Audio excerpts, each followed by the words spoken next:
This free video about the benefits of cooperative economy and co-ownership was created for you by Epsis.de. Communism and social capitalism are not the only social solutions that are available today. They are both rather obsolete. Quite funny that the majority of people did not get the idea that modern technology is enabling new and better structures for society. Many social and personal problems can be solved with free and open source designs, because people do not provide services at large scale anymore. It is the technology that does create goods and service more than any government elected person or public office. Surprisingly, the good technology is not the only answer to social problems. If everybody has got a car, we would have 9 billion cars on the road someday, which is super impossible to digest for the planet. The air would be burned during production of those cars, and the resources to construct them would be eating up valuable areas of the earth.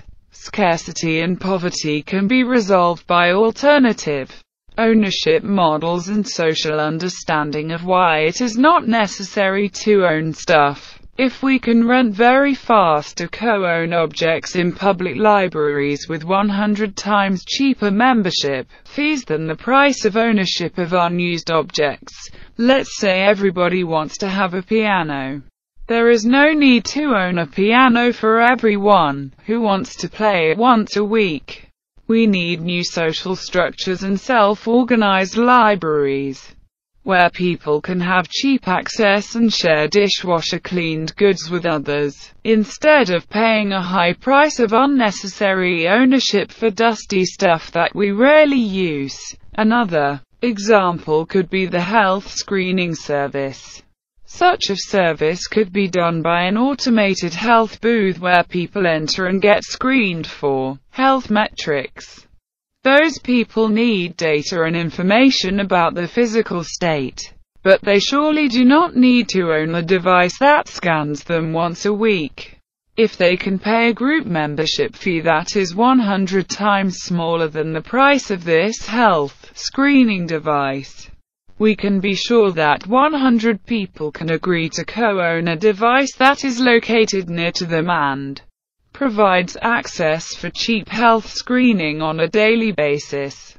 Instead of paying a doctor who is not able to do the daily screening of 100 people per day for all days of the week, we need great co-ownership models and object library systems that solve the scarcity problem. Otherwise, we will destroy the earth by breaking it apart for resources that are needed to produce the new technologies that we will encounter in the future. A good ideology is the harder part of the solution. People do not change as fast as superior technology does change the world. Open and free design will enable real-world solutions that will lead to real-world changes as quickly as they are used by real-world manufacturers of products that exist today and do not need to appear magically in a distant future. Large-scale cooperation and distributed co-ownership is much more possible than it was 10 years ago. A better style of cooperativism is much more possible now, because the internet is making a lot more possible than was possible at the time when communism was pop. The internet itself is a good example of a new breed of cooperativism and distributed collaboration that is at the natural core of the human spirit. Collective communism was a system where everybody is owned by all and nobody owns anything substantial to look after. Enforced collectivism is bad, because nobody feels responsible. That is how the USSR broke down. In the cooperativism network, everybody is involved and benefits from sharing and co-owning parts of the network. That is how Linux was built, and that is how the internet was made possible by it. The underlying technologies of the internet are the result of the real-world cooperativism. We would love to see something comparable that capitalism or communism can claim to have produced. There are co-ownership societies that build housing. There are co-owned cooperatives that produce goods. It just is that the efforts from the disconnected cooperations did not result into a decentralized organization or a country-wide system just yet. The decentralized, digital cooperation between people is just the starting point which will build new thinking patterns between people and emerge into the physical world at an increasing rate. Collectivism and capitalism has no chance in the connected world of people who cooperate and co-own together. Imagine what would happen if we as a group design openly and publicly all the objects and technology around us. Imagine what would happen if people in all countries could have access to open-source designs that the local manufacturers would be able to build and sell at local levels of affordability. We would transition to a more stable state of social development, where organized fiat crooks are less important and can be removed faster from our lives. Today and now, people do compete for stuff against each other. Property developers do create new spaces all the time. Living space is not yet a problem for humanity. But the well-connected space of the big cities is already limited. There will be time when everybody has enough, and there will be time when conflicts arise. Then there will be time when people resettle to other planet because of the strong competition for depleted resources. Then there will be enough for them again. But the cycles of competition and struggle do stay with us all the time. We are able to afford lesser children than our grandparents did. And the capitalists on TV call it prosperity and wealth. It is more like strategic genocide. When we look at the numbers objectively, we are living in the time where more people than ever are suffering from hunger, who are slaves, who are ill, who are homeless, because there are simply many more people than at any time of history before us. If the negative sides of capitalism are not in your country, it does not mean that they do not exist. Ask yourself, how many children were your grandparents able to afford? How many are you able to afford? Do you feel more wealthy? If you would know that we on the average have lesser personal freedom of choice in terms of family size than our grandparents did. For example, health insurance is mandatory in Germany since 2007. A family with 2 kids has to pay around €500 per month for the basic health insurance. There is no choice. They can pay or they will face charges and are not allowed to work. Financial freedom is not existent in Germany. Basic income is not provided without conditions. But the mandatory spending is enforced upon people with all the available legal brutality. It is this mandatory spending that is driving fertility rates lower in capitalistic societies. In modern capitalism, no useful medicine for chronic illness are on the market, because it is not profitable to cure chronic illness. It is profitable to maintain the illness and keep selling pills. The drug companies do not want to develop effective pills for chronic illnesses. They want to sell pills that bring symptoms under control, but keep the profitable illness alive. In egoistic capitalism, it is not possible to sell pills that cure chronic illness, because capitalism does not allow a company to exist when it is destroying its own market.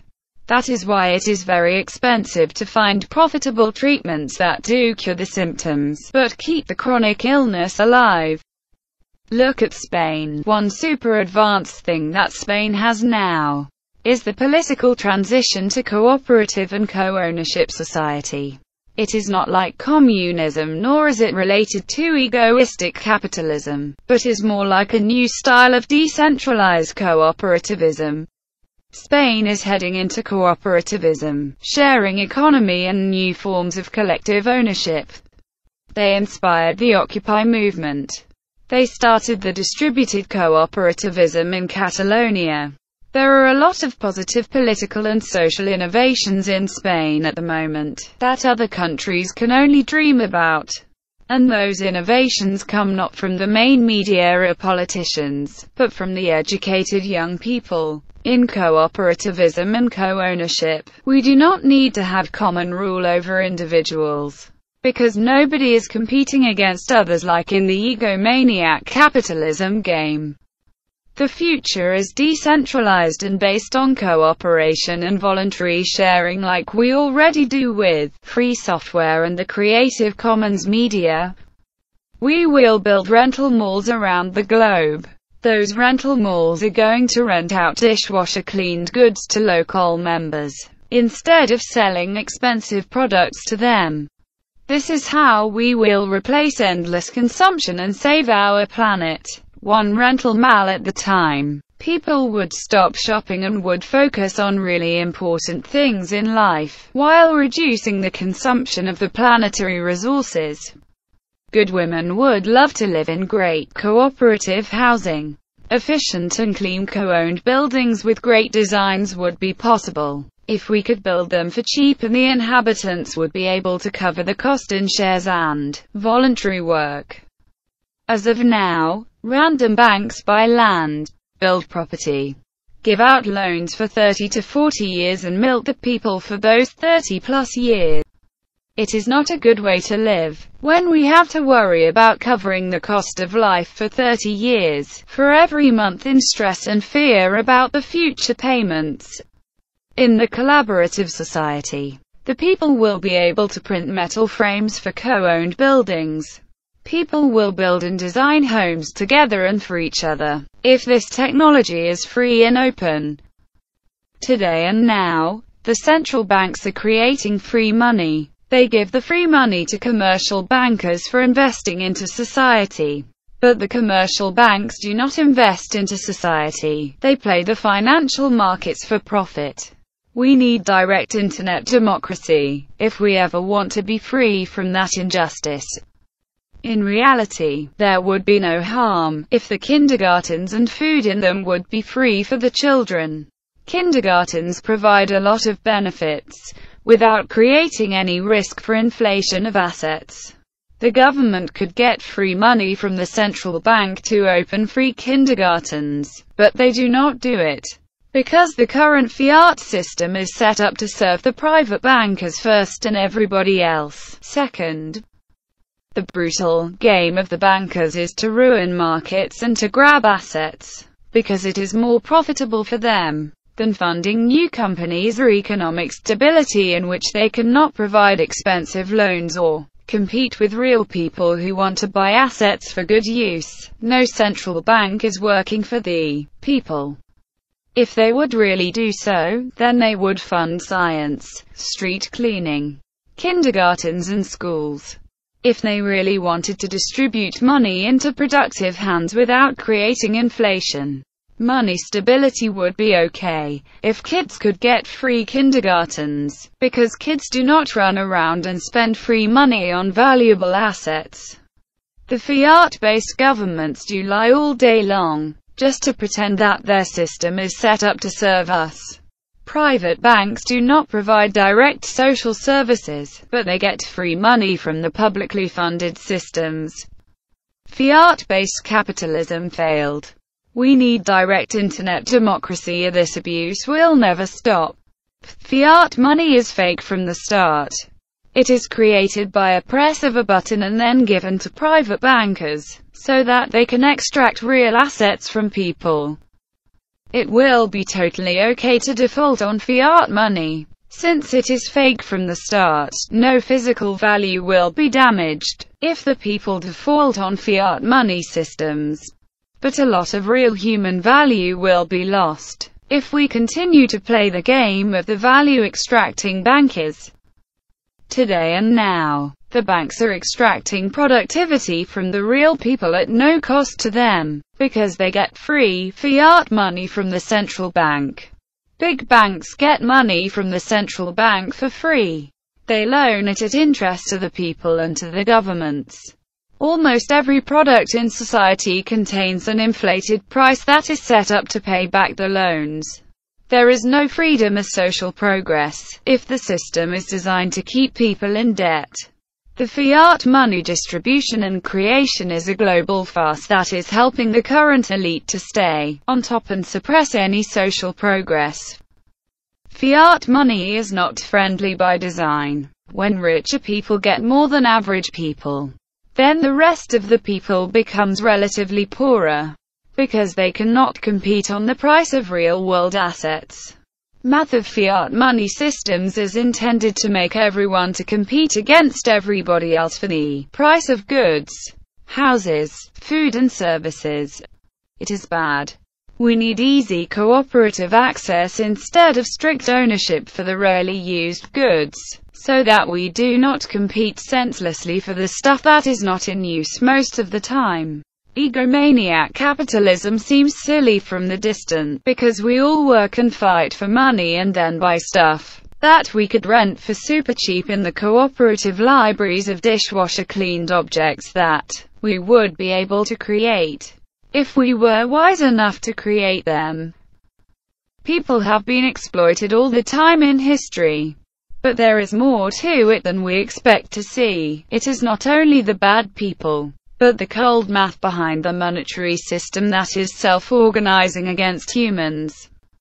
Money and wealth are a closed loop of competition that is self-perpetual and destructive by design. If you have more money and assets than others, then you're rich. If other people get more money than you are poorer in relative terms, because those other people are going to compete with you on the price of assets and force you to pay more to overbid them.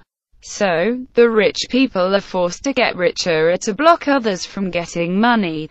Savings, assets are good investments. So, we the people are working against each other in a monetary system, even if we do not want to do that, because being rich is a relative comparison to the poorness of others.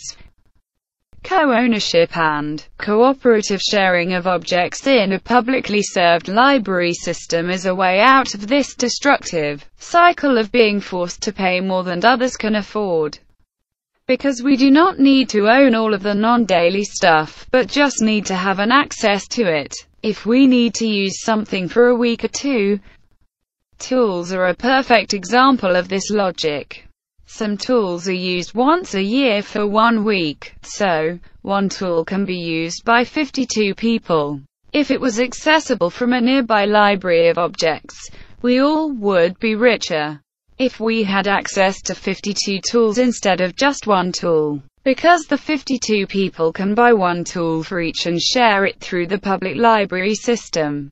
If only the humanity would be smart enough to calculate numbers of cooperation, instead of playing the game of enforced competition.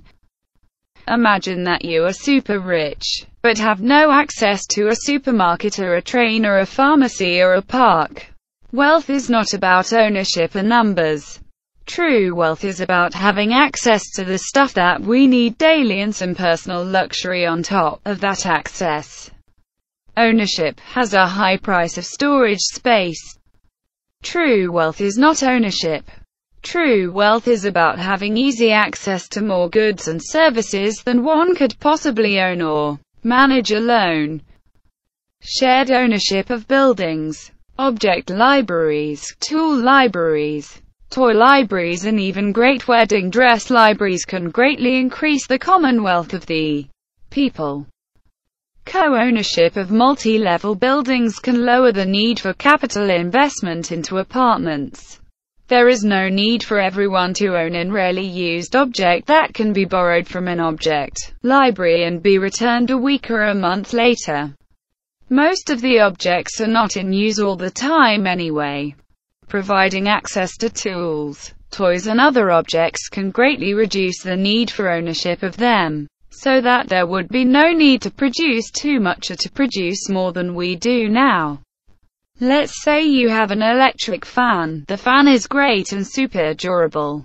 Then you suddenly do not need a fan. So you bring it to the library and some other person takes it for a year or two. so that there is one less fan to produce. If the old electric fan is as clean as the new one and a library is able to redistribute unneeded objects to the people who want them.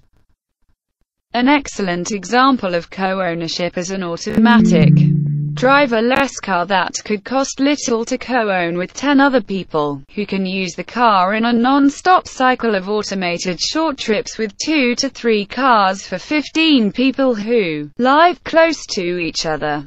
In such an arrangement you would own 20% of 3 automatic cars and share them among 15 other people who live close to you. We all have heard the arguments against direct democracy. We just repeat what we learned in school, TV, or read from history. Our governments have made sure to destroy any positive image of the direct democracy in schools, because they are afraid of it. The argument that people are too stupid for direct democracy is also valid for the representative politicians, who are people that are too stupid to run countries without a deficit of human rights violations. Switzerland has direct democracy. Do you want to call them stupid now? USA is abusing thousands of people for cheap gasoline. I bet the mob rule is far more human in comparison to US presidents who order forced mortality to get cheap oil because their friends need to sell mortality products to the government. Decentralized direct internet democracy was technologically impossible until the end of 2008. We live in a new world of technological possibilities. Old examples of direct democracy are less relevant, because nobody did try to have direct internet democracy on a massive scale with instant votes and massive collaboration and direct funding of social services. I am not saying that it will work perfectly. I am not saying that it will be 2 times better than the corrupt and abusive representative democracy. But I am saying that we should demand direct democracy and see how the established powers show their real face and admit that they are against democracy and freedom. Demanding for direct democracy is a trap that no power can escape without showing the true face. If we ask for direct democracy, there is no easy escape from this demand, because it would mean that the naysayers can be accused of public hate against democracy and voting. We do not need the politicians to start direct internet democracy or any social change. Stop supporting the system. Start your own direct internet democracy. Elect your own people. Support projects and community development goals by direct investments, instead of passively supporting wars and violence with your taxes. Why can we vote on cute cats on Reddit.com, but are not allowed to make political and financial votes directly, which is 100% possible by the state of the current internet technology? Fighting the system will not help. It must be replaced and ignored until nobody supports old power structures that keep innocent people in jail and destroy lives in wars for cheap gasoline. We live in disturbing times. Direct internet democracy is possible today. We could vote and decide directly on all political and economical ideas. Yet, the political system is behind the technological state, so the people are often raging. Why can we vote on cute cat pictures, but are not allowed to vote on tax system reforms in a direct way?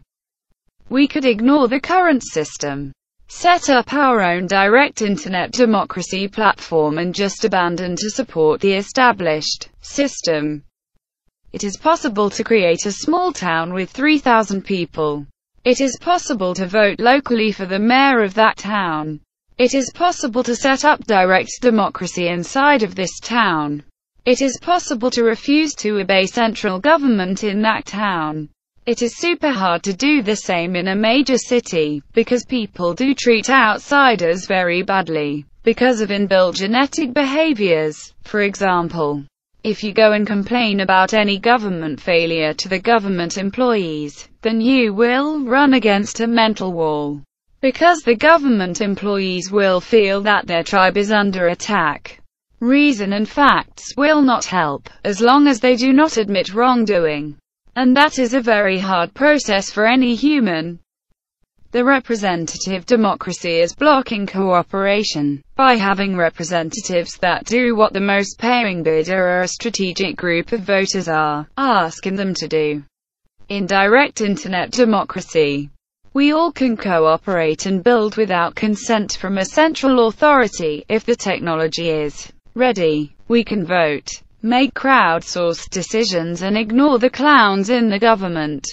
People will vote on a massive scale. If it would be as easy as posting pictures to Facebook and pressing the like button in there. Talk to the people around you. Find good people that want to cooperate. Good people who want to share access to something that you all own as a group.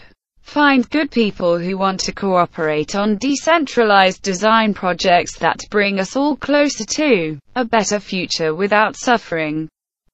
Thank you for supporting the Creative Commons movement, and remember that we're just getting warmed up before we wage a full-scale battle for the decentralized democratic cooperativism.